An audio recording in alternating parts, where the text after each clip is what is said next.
Bonjour, bonjour. Bon, alors c'est un exercice que j'ai pas forcément l'habitude de faire, même jamais. Je crois que la dernière fois c'était avec la sellerie en cadence, donc moi je verrai pas du tout la vidéo. Donc là, ce que je vous invite, donc j'ai noté mes petits points que je vais aborder. Vous avez la possibilité dans les commentaires de me poser des questions, surtout faites-vous plaisir.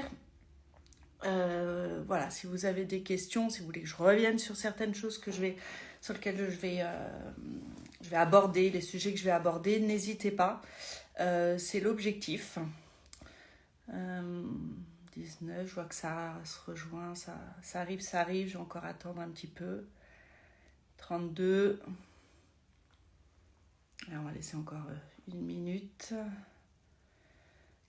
que ça se stabilise.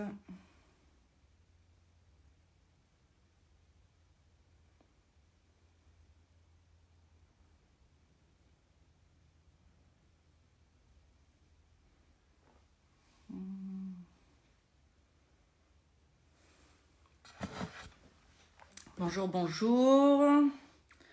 Comme je dis, on attend un petit peu. Je vois que ça monte toujours. Allez, les 32 à 33, je commence.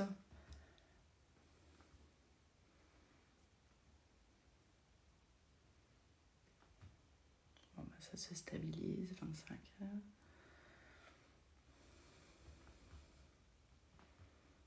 Ça arrive encore.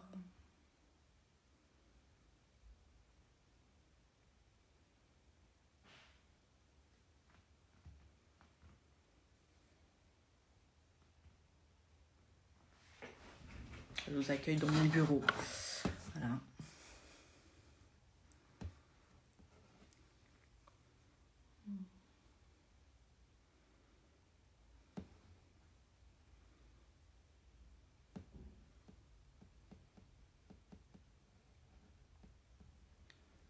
Bonjour, bonjour.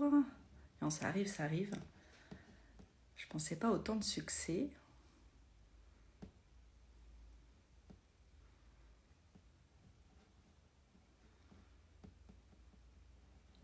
Allez, ça commence à se stabiliser, c'est parti. Alors, je vais remettre un peu le contexte. Donc moi, je suis Bérangère. Je suis derrière le compte de Dina Physio. Que j'ai créé il y a 4 ans. Donc ça fait 4 ans d'activité. Quelle formation j'ai eu? Alors déjà, j'ai un passé, parce que c'est une reconversion. J'ai un passé d'ingénieur qualité en agroalimentaire. Donc j'ai travaillé en industrie d'abord. Et pourquoi j'ai voulu faire une formation et me rapprocher des chevaux? Parce que je voulais faire vétérinaire. Et malheureusement, j'ai raté le concours à 1,5 point. Donc, ce qui m'a fait basculer sur une formation d'ingénieur. Et il restait toujours un petit peu au fond de moi ce côté vétérinaire, soins auprès des chevaux. Et c'est comme ça que je suis partie sur une formation. Alors, mon objectif à la base, c'est pour ça que j'ai fait ce dernier poste. Je voulais être l'équivalent d'un kinésithérapeute pour les chevaux, l'équivalent du kinésithérapeute humain, mais pour les chevaux. Et en cherchant cette formation, c'était il y a 4 ans, il y avait la formation d'Equiphysio formation. Et cette formation-là, à cette époque, avait le terme de physiothérapeute. En cherchant, le métier n'était pas encore structuré, c'était encore un peu flou, un peu... comme c'est un nouveau métier, et on ne savait pas trop les bords du métier. Et en rentrant dans la formation, c'est là où j'ai su que les bords allaient être plus dans le côté bien-être. Et au fil des années, ça s'est orienté 100% bien-être. Pourquoi 100% bien-être? Parce qu'avec la formation, comme elle est organisée actuellement, c'est-à-dire que sur un an, ils n'ont pas la possibilité, c'est trop court et c'est pas assez dense et assez pointu pour pouvoir prétendre à être un kinésithérapeute pour les chevaux. Donc, par exemple, quand je discutais avec Olivier, celui qui est derrière la formation d'Equiphysio, il y a 10 minutes, il m'expliquait qu'en Angleterre, ils avaient une formation pour être l'équivalent d'un kinésithérapeute pour les chevaux. en 4 ans, avec une première année qui est l'équivalent d'Equiphysio aujourd'hui. C'est à peu près le même contenu. Et une fois qu'ils ont fait cette année de formation, l'équivalent d'Equiphysio, ils ont encore 3 autres années pour après prétendre à être un kinésithérapeute équin.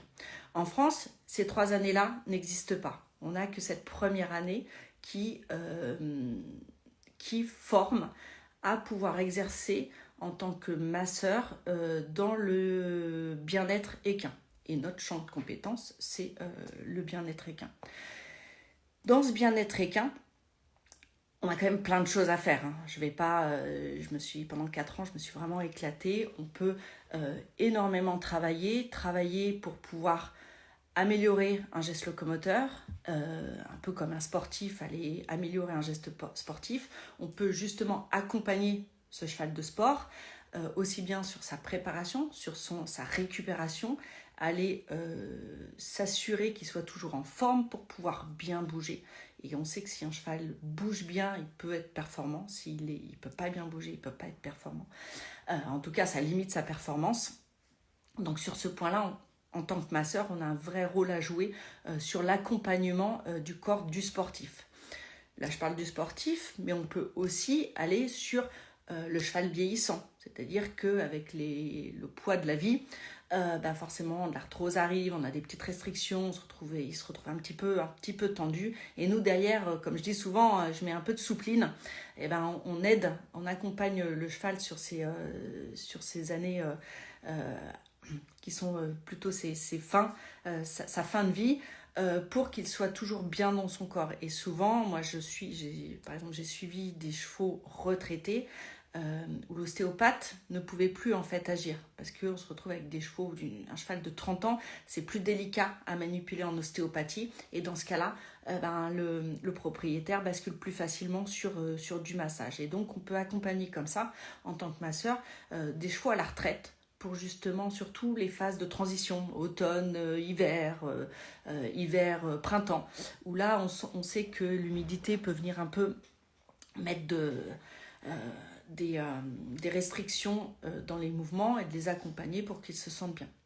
Donc ça, c'est le champ d'action du masseur. On peut être sur le cheval âgé, on peut être aussi sur le jeune cheval. On sait très bien que quand le cheval grandit, on peut avoir les os qui grandissent plus vite que les tissus, et on se retrouve avec pareil des petites restrictions, parce que il a besoin en fait de souplesse dans ses tissus, dans ses muscles, pour pouvoir laisser les os grandir. Et on le sait, de temps en temps c'est un peu les fesses qui montent, de temps en temps c'est un peu les épaules qui montent, et dans ce déséquilibre, en fait, remettre un petit peu de soupline, ça leur fait du bien. Donc là aussi, on a une action d'accompagnement pour la croissance du jeune cheval.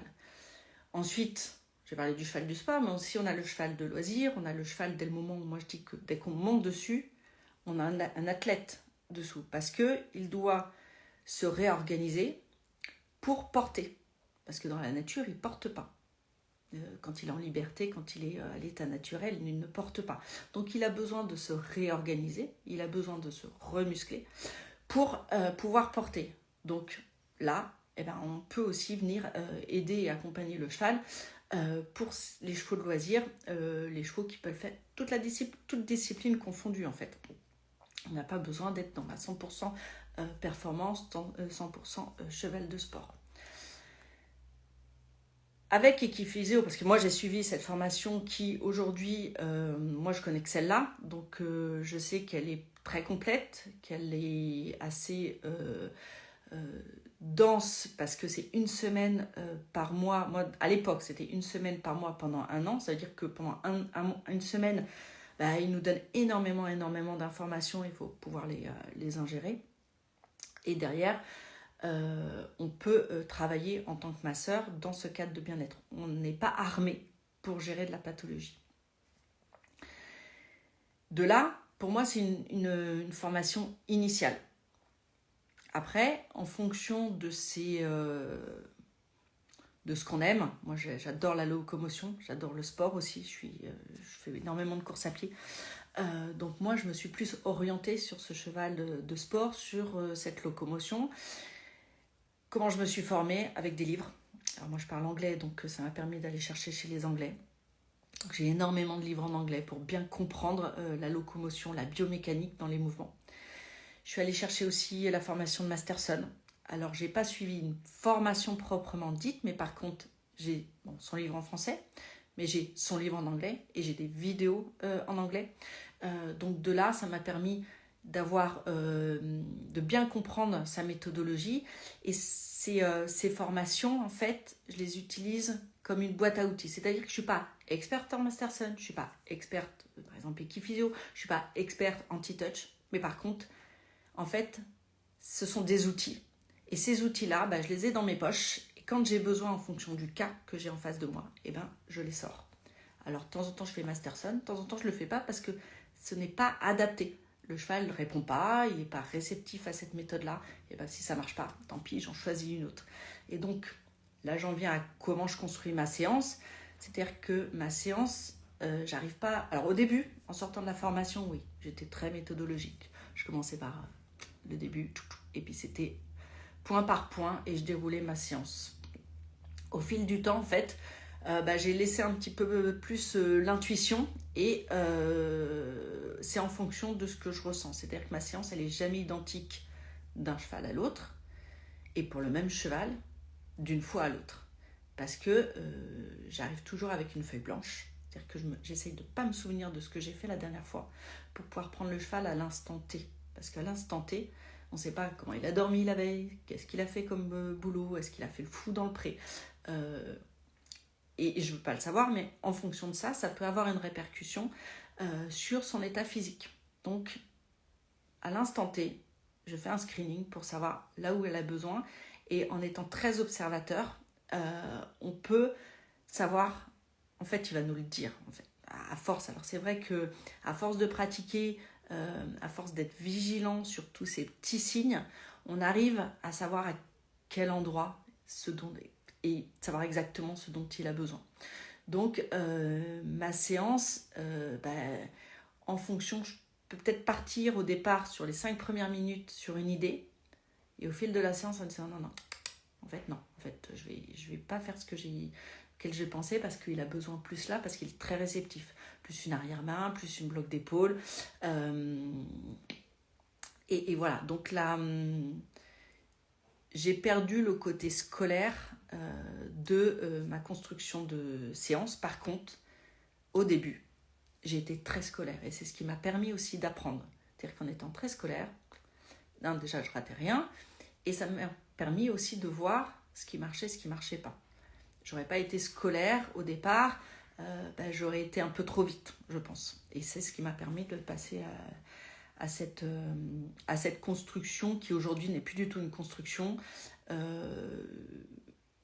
J'observe énormément, c'est-à-dire que j'observe le cheval à l'arrêt, parce que je commence la séance, comme on vous le dit souvent, déjà par se présenter, c'est le minimum. Il faut qu'il ait confiance en nous pour pouvoir travailler. Sinon, s'il n'a pas confiance, quand il nous voit arriver, surtout quand c'est la première fois, ils ne savent pas dans quel cas nous mettre. On n'est pas veto, on n'est pas ostéopathe, qu'est-ce qu'on fait pour qu'on touche, on le sent avec beaucoup d'interrogations.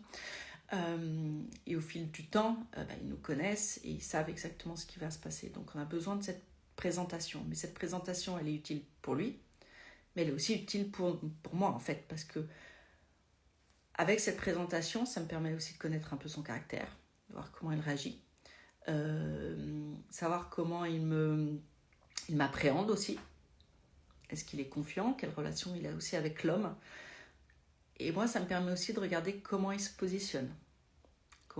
Sa stature, est-ce qu'il est inquiet, est-ce qu'il est plutôt relâché, est-ce qu'il se tient équilibré, est-ce que devant les aplombs ils sont pareils. Hop, et ça me permet de faire tout un peu un tour d'horizon de